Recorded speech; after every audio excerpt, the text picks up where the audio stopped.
Ladies and gentlemen of the press, we have just made a courtesy call on the Independent Electoral Commission as the united opposition. And we have raised a number of issues. Like I've said, it was a courtesy call, but during that meeting we have raised a number of issues of concern about building trust of the Electoral Commission by Kenyans. We have raised issues of the just immediate past by-election and the one now coming, issues about security,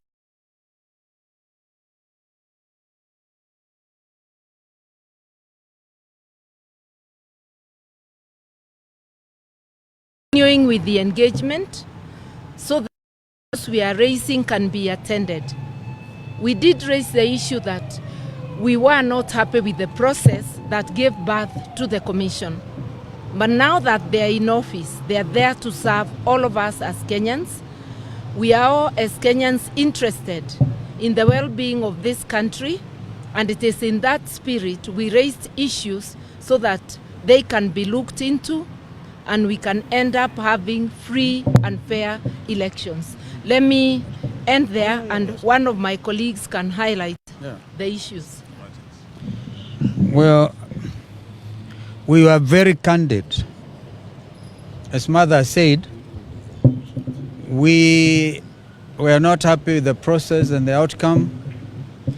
We started by telling them the perception out there is that this is a William Ruto commission, and we gave them the opportunity to prove us wrong. Not us, the whole country. So we were able to raise issues. We have said it openly, that we are very unhappy with the procurement process of the KIMS kits, the discredited Smartmatic organization, discredited worldwide. As you all know by now, the Carmagos and others, and what has happened in Venezuela recently. So they have to give us demonstrable outcomes. So we've agreed we are going to work together and have some technical teams working together in a very transparent, open manner. We reminded them, some of us are seasoned, will come out again here on behalf of the country and Kenyans if they do not deliver on what we have agreed. But we have decided to give them a chance, an opportunity. We clearly are very unhappy with the CEO. We made it clear to them. Let us see what they are going to do.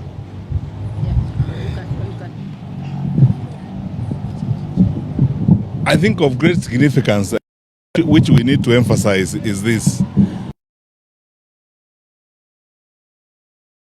Whatever this, we are, the process that brought this commission on board and so on. But through this, we've had a cordial conversation. And they are public servants. In my own honest view, I've observed that there's a very... and for the first time, we have agreed today, there are several lawyers who are here, we have institutionalized our interaction with them.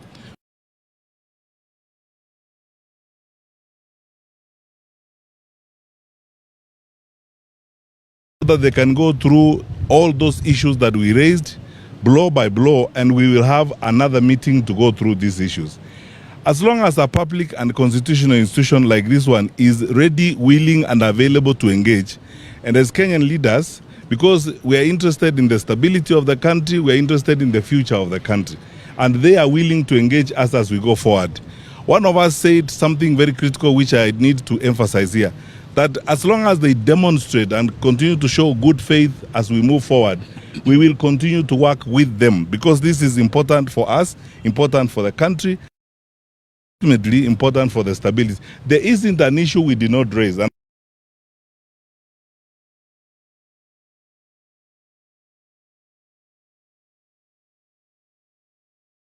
it out with the press, because we are dealing with public issues. These are not private matters. That document will be available, and we will avail it to the public of all the issues that we raised: procurement, security, management of the by-elections, the ecosystem within which we are now preparing for elections. And they have promised us also that they are preparing a national conference on elections 2027. And we said, fair enough, if they are going to be open and engage clearly on these issues, we also have a citizenship responsibility. We are pointing out these issues, but we have a citizenship responsibility to do our bit to ensure that we contribute and work with them to deliver a credible election, and an election that will guarantee our country's stability, because that is what we are looking forward to. I think that's all we can say at the moment, unless my colleague Eugene wants to say one thing. I think just to add that many Kenyans are very concerned that we're entering an election year. We've just had by-elections that had a lot of issues. I was a victim of violence with my candidate in Malava, the Honorable Panyako. We raised all these issues with them as to why no action has been taken. And today we want to say that they have told us they're only 3 months into the job, but they are preparing to do better in the next elections. We have demanded that we must have a roadmap, an election timetable that will be open and transparent, and that will be able to engage the opposition quarterly to address the issues. And as we say this, we are also, as the Honorable Kalonzo said, concerned about the technology, particularly the Venezuelan technology that is discredited through a whistleblower who raised the issues in America. This same technology was used recently in Uganda. The Kim's kit failed in Uganda. We do not want to see a similar election in Kenya. So there are serious issues of concern we have raised, and we believe they will address. All we are waiting for is goodwill and confidence building through a roadmap that we will be engaging quarterly with them. Thank you very much.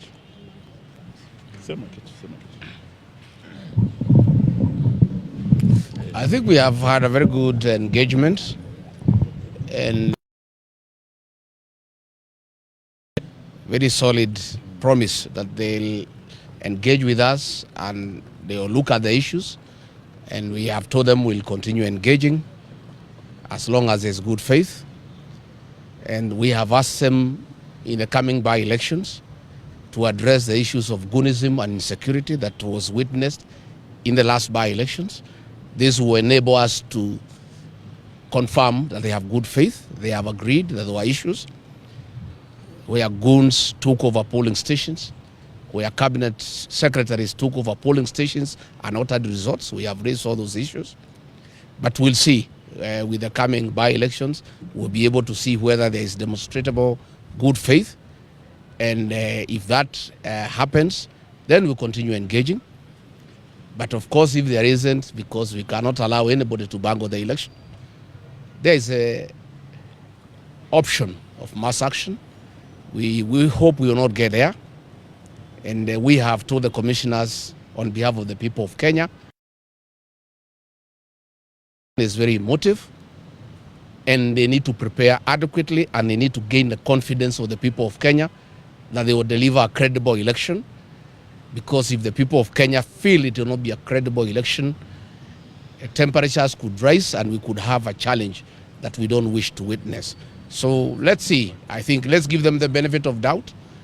They have really said they are happy that we came. They say the issues we raised are real, they are pertinent. And they have said that mass voter registration will begin on the 29th of March. We have told them we don't think that is enough time. They need to do it for 2 months or 3. They have said they will start with 1 month, which is good. And we take this opportunity to ask the Gen Zs, because the registration has been going on at the constituency headquarters, and most of our young people have financial challenges. Once we have the mass voter registration that will be devolved to the polling stations, we want to ask our young people, the Gen Zs, and the professionals who are not registered before, to go and register and acquire the tool to bring the change that they desire. We want to remind our young people, they have done a lot on the smartphone to tell the people of Kenya we need change. But the real change cannot be achieved in the smartphone. The real liberation of this republic will be achieved on the ballot box, and the tool of that change is the ID and the ballot. So we want to ask our young people, once the mass voter registration is rolled out on the 29th of March, let them come out and register as voters so that they can participate in the next general election and be participants in deciding how they want their country to be governed. Thank you. Thank you very much. We ask you to allow us not to take any questions because of time. We will be with you. There are many other events we are going to talk to you. Thank you. Thank you.